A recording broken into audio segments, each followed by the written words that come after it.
Yes. Tell me your personal story first. Hi, I am AJ. Here's where I'm from. Here's how I got into what I like to do. And let's just hear a little bit about yourself. Okay, so first of all, hi, I'm AJ from Perlin. So if you go back to uni, I studied theoretical physics and manufacturing engineering, which is very different to what I'm doing right now. Very different. Yeah. And then I went into marketing, so I was a VP of marketing for a company. We did hotel TV screens, so we used to program those customized viewing portals that you had in those hotels like Hilton. So I did marketing for that. We scaled to about 7 countries, scaled the team out, but I got bored of marketing. So this is like early in your career? Yeah, very early in my career. So physics at uni. Yes. And then market. You've been all over the place. Yeah, I pretty much. This sounds really... Okay. I won't cut you off anymore. Yeah. You're making displays for hotel monitors. Yeah, so I was marketing, and then I got bored of marketing because I think if you look at the demographic for that was a red light, but It was yellow. It was yellow when I started in there.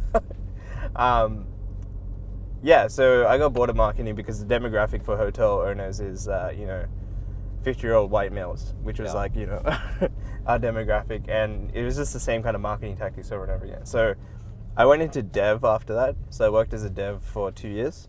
So full stack development for websites and things like that. So I worked for a couple of different companies and did a couple of different startups. And then got into cryptocurrency early last year from a sort of investment perspective, and then looked into the space. I joined Republic Protocol. So Republic Protocol is the dark pool exchange, which you guys might have heard of before. Yeah. So I joined that team as one of the founding team members, did marketing and community there, and then also helped on the sort of product development side. And then after that, Perlin was founded last year in December. So I did part-time Perlin whilst doing a few other projects. But then when it actually started picking up speed, which was mid this year, I joined full-time as a head of product because there's a lot of things to be done. And that's sort of the story of how I got in. So tell me how Perlin got started. It's not just you. Who else was involved early on, and how did that come together? So there was a couple of co-founders. There's about 5 in total. So there's Dorji's son, who's the CEO, the project manager. So he did environmental work. So he did carbon conservation, and what he was passionate about was the fact that Perlin as a compute marketplace could be used for universal basic income as a long-term goal. Yeah. So essentially giving free mobile phones to people where they could earn income at night from computation, and then use that to transact in the marketplace and even locally. So if we could achieve $1.90 per day, we achieve universal basic income for people in the bottom 4 billion. So that's what he was really passionate about. That's what drew me into the project as well. Kenta was also passionate about universal basic income, but he's sort of the mastermind behind a lot of the cryptography and the technical side. So the proof of compute availability, which is a very technical piece of our project, and also things like the fully homomorphic encryption. So he was in charge of that. Trung and Mirza joined for the business development side, so they helped us with raising capital, talking to our first customers and working out what they actually wanted. So that's sort of how the team came together. Gotcha.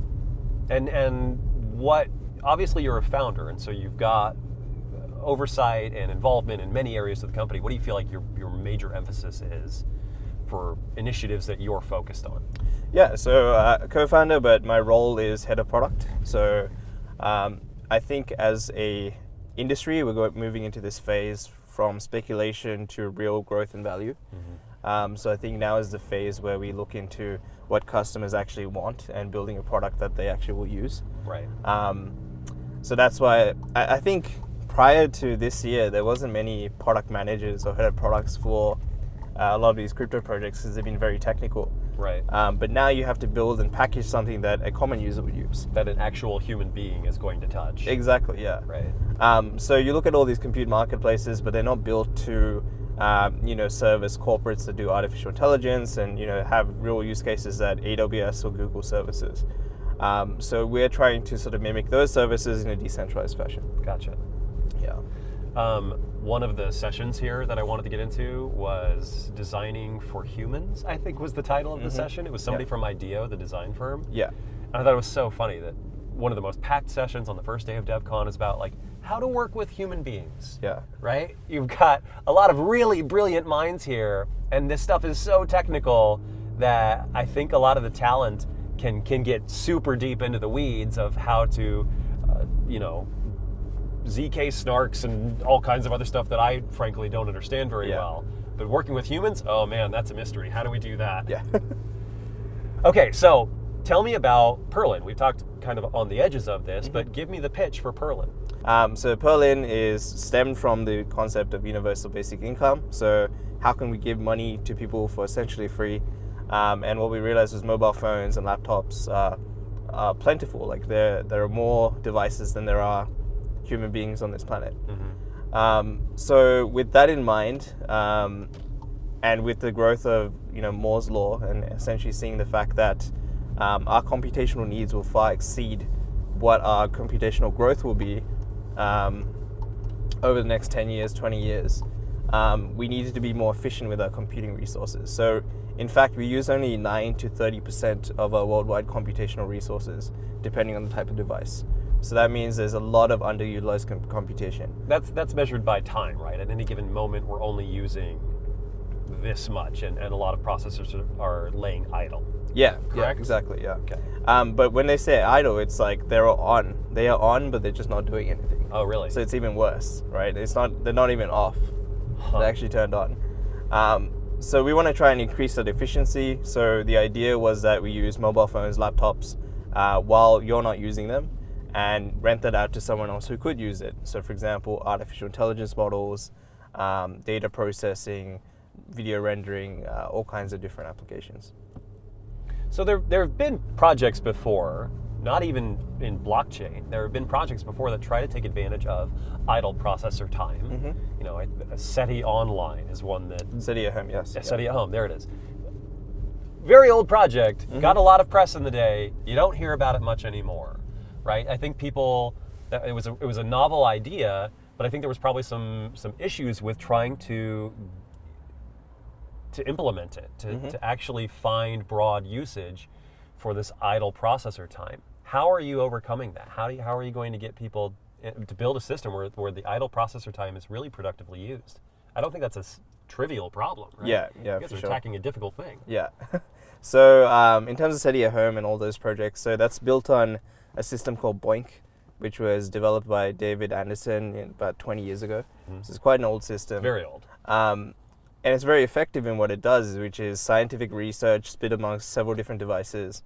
And generally these specific types of tasks require large data sets, which are processed by thousands of different computers. But the issue with that is it's specific, so it can only do specific types of tasks and specific types of scientific research.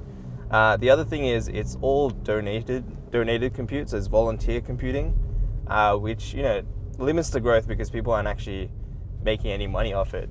Right. So it's, in a sense, it's kind of a different product to what we're building. And in regards to all the other projects that are building,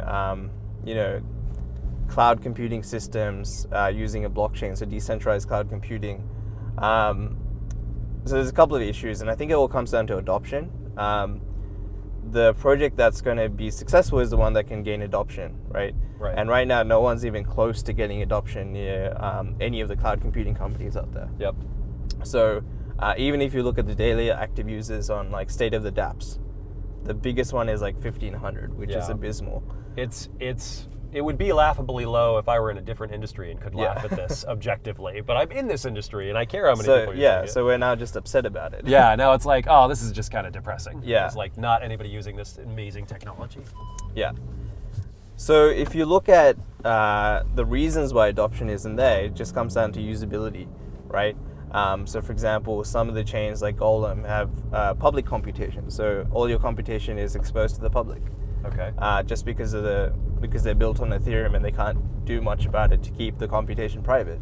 But if you look at corporate use cases, they're not willing to keep their computation public. Proprietary information is critical for most industries, right? Like most growth info industries, they got to keep that stuff private. Exactly. And then you're also transacting in a token that's volatile. So your compute is not necessarily going to be the same cost over time, and also you're bidding for compute all the time. So it doesn't really help corporates that have if they're using AWS, they have reliable service, they have private computation, they have a reliable cost over time, so they can predict it. They can do post-pay options, so they don't have to put up cryptocurrency in the beginning. Right. So there's a lot of different user things that sort of make it very difficult for these computation platforms to succeed. So these are some of the things that we're adding into our platform to make it essentially seem like a centralized service, but is decentralized on the back end. Right. What are the challenges you're seeing as you try to build this out? It sounds like, partnerships are something that are going to be very important to you. Yeah. So I'll ask about that next. Challenges that you're facing, and then potential partnerships or industries that you're looking at. Yeah. So if we look at adoption, and you can see it, right? Like with these marketplaces that are decentralized, you have a supply side and demand side, ideally. Mm-hmm. And you need to build both out. And I think in the past, projects have been good at doing one or the other, and haven't necessarily built out a proper marketplace that scales. So that's why we've been really focused on partnerships. So Perlin at the moment has over 50 partnerships, some of which we've disclosed, which is the Indian government. We've also secured a partnership with Telkom, which is the largest telecommunications company in Indonesia. And there's a couple of others, I can't mention them because I'm not running BD and all that. Are you sure you don't want to tell me some of the upcoming secret big partnerships? Well, so Telkomsel is a big one for us, just because, they're a mobile network and they're planning to help us onboard first the set-top boxes, which is 4 million set-top boxes across Indonesia, and then hopefully after that 160 million mobile phone devices, right? And that would be our supply side. We also have several partnerships with a number of crypto miners, because right now mining is solving a computation or a cryptographic puzzle that doesn't serve any purpose, right? Right. It's arbitrary by design. So now we can put these GPUs to use and actually do it for artificial intelligence and all of these different use cases. And then we have some university partnerships, which we haven't announced names yet, which are going to be providing compute at night, so they can monetize their computation, then use that money to even pay for their own research computation as well. So essentially having like free research computation done. Right. That's brilliant. Yeah. There are other people in the space that are going after computation across the distributed network. Mm-hmm. What would you categorize as the biggest differentiator for Perlin? What sets you guys apart in the biggest way? So I guess the main difference is to do with the fact that, like usability options, right? So the fact that payment requires cryptocurrency being staked at the time of computation, the fact that a lot of the guys are doing public computation, so none of it's private. So a lot of issues around that. But I think the biggest one is the fact that no one's actually getting adoption, and they're not having a strong BD proposal to go to corporates and say, hey, this is why we're equivalent to AWS, and this is how much money you can save. This is the tangible benefits of using us, not just saying, hey, we're decentralized, so use us, right? Right. And I think unfortunately, that's the value proposition that some of the projects are going for. Not even just in computing, just like in general. Right. We're this, but we're decentralized, so use us because, you're helping the people. Now. Yeah. So I think you need tangible benefits for real customers. So that's why we're doing this whole user experience thing, this product development side, and also building out the feature sets based on what the market wants. So we've done a lot of market surveys. So I've been talking to a lot of customers like artificial intelligence developers and all of these different people just to understand what they want and building a product based on that. Right. We've said adoption several times. Adoption, right? Like, how do we drive adoption? So this is a challenge that you're facing, but it's also just a broader challenge in the blockchain space. Like, how do we drive greater adoption? Like, what are the challenges to just industry and usability for people to actually start using this technology that's been so difficult up to this point?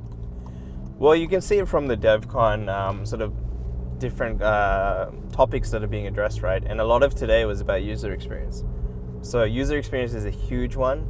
I think the second one is going to be sort of distilling your value proposition to something that's more tangible to real customers. And what I mean by that is, you'll save X amount of dollars, or you'll have this much more efficiency.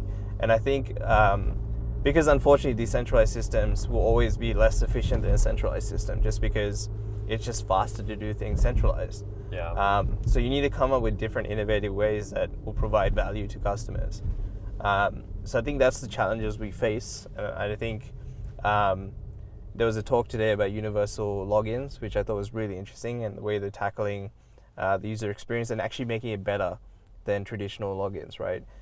They're saying, you don't need passwords anymore. You can just have a laptop and a phone and they'll verify each other. I think that's the sort of direction that we need to go in. How do we improve on centralized systems? Right. How do we use this technology to actually make the experience better for people? Yeah, exactly. Am I turning too early? No. Yes, I was. We're good. We're good. How's life in Singapore? Singapore is great. I think the community is just very welcoming. Everyone's ready to talk. I think it's so much easier to do business in Singapore, especially from our customer side. So if you look at a lot of our partnerships have come from Singapore. A lot of the AI companies we're talking to are in Singapore, and they've just been so open to helping us develop the product, even though they've openly said, hey, we don't like cryptocurrency. We're going to be honest with you. Really? Yeah. That's so surprising to me. Really? Yeah, I would have thought that there would be more openness, because these are both technologies that are very much on the bleeding edge of what's being developed right now and have huge promise. I would have thought there'd be more, I don't know, overlap, affinity. I guess so. There are plenty. Yeah. There are several AI/blockchain projects that are bringing the two together. Yeah. Anyway. But I think people have strong opinions either way, right? That's true. A lot of the corporates we talked to have said, we don't like cryptocurrency. We don't want anything to do with cryptocurrency. And I think also the current market situation is impacting they're influencing their decision as well, right? That's fair. So that's what they hear from the mainstream media. So they don't see the development side. So really what we've had to do is, keep the cryptocurrency side aside. That's part of our project. We explained it to them as well.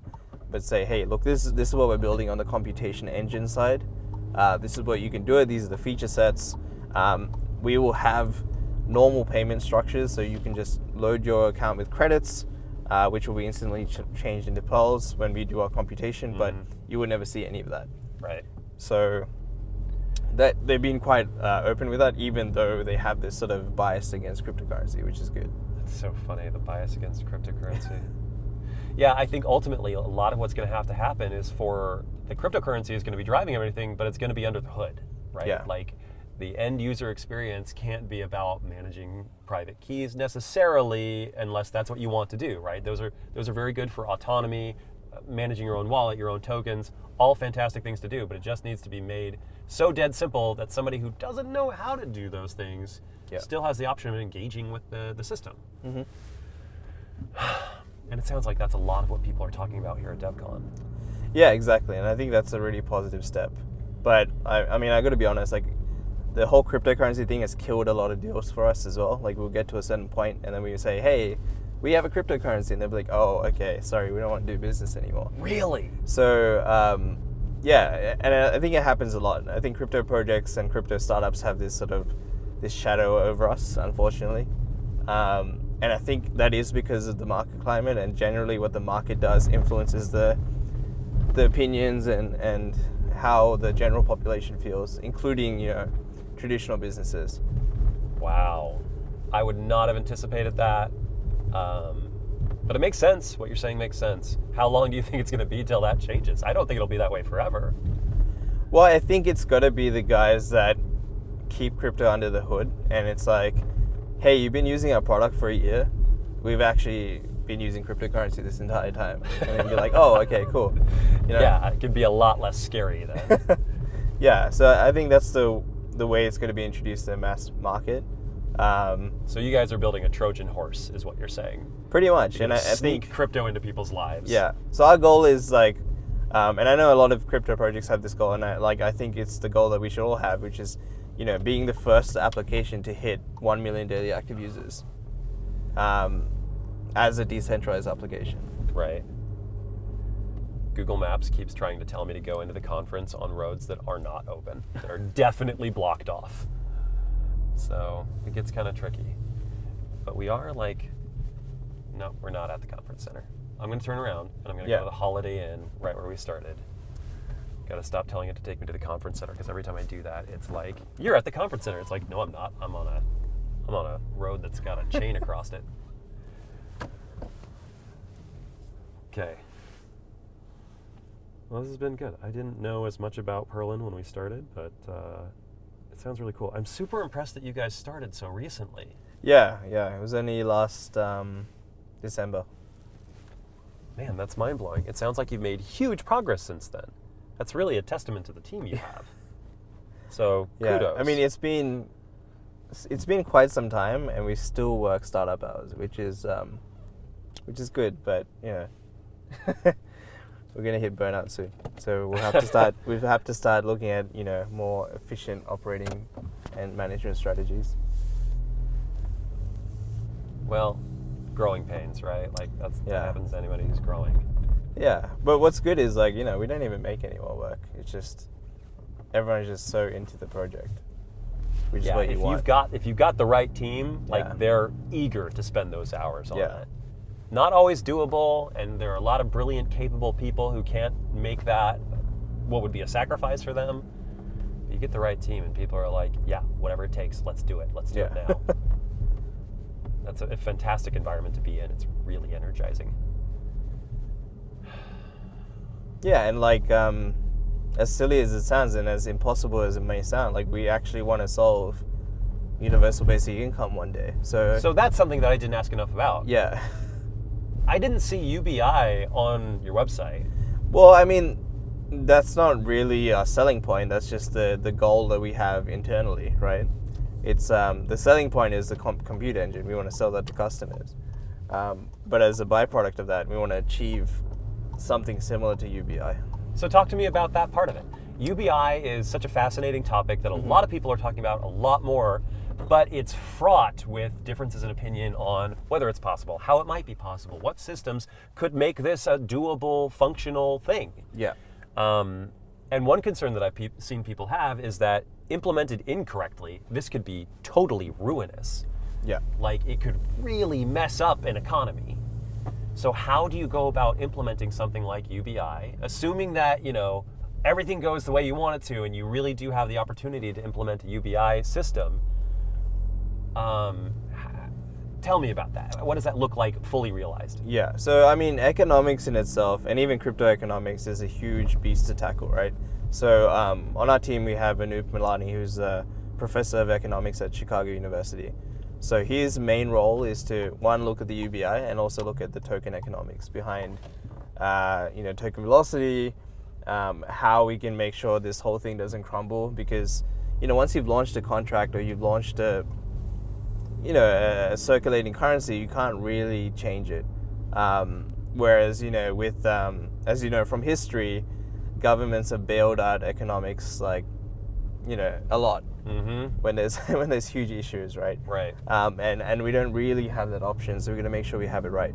But circling back to UBI, it's got to be something that you're basically providing a service and you're getting paid for it. Whereas I think a lot of the UBI metrics are around minting processes and creating money out of thin air, which doesn't actually it's problematic. it doesn't solve anything. Yeah.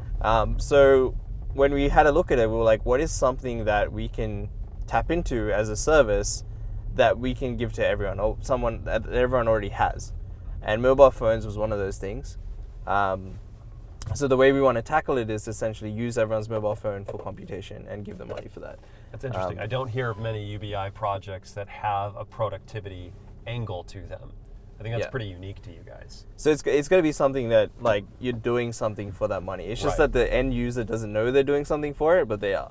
Right, like Yeah. they're providing the service, even if they're not providing manual labor or Yeah. expertise. Like they're the owner Yeah. of that service provided. Yeah. Which So- is nothing new, but I think before, people who are in the poorest 4 billion don't have access to these kind of methods, right? Whereas the rich buy devices, mine crypto, it's not a new thing. Yeah, Or I mean, they buy server farms which people use, right? So making money in this way isn't new. It's just now we're scaling it down and trying to bring it down to the bottom 4 billion. that's fantastic, Yeah. man. And it's a huge project. I don't know if we'll ever get there, but that's the final aim that we're going to keep running towards. Right. Yeah. And it wouldn't happen on accident, right? Unless Yeah. you set out to achieve that goal, there's no possibility of getting there. So that's why we're working with Indonesia, India now. So those are some of the pilot cases we're going to do. Wow. Yeah. I'm going to be watching how this goes. Very interested because UBI is such a fascinating topic, but it's so tricky. Yeah, yeah. You guys can pull it off. I'm Yeah. going to be immensely impressed and immediately want to become involved in some way. Yeah. And Well, this is the Prakash. first time we're mentioning it on cameras. Which Is that good. true? Well, I mean, going into the detail into UBI, yeah. But it's always been part of our mission statement. That's really cool. Yeah. I'm honored Yeah. to be the person to be able to share this with the world. Well, thanks for meeting with us and No worries. chatting.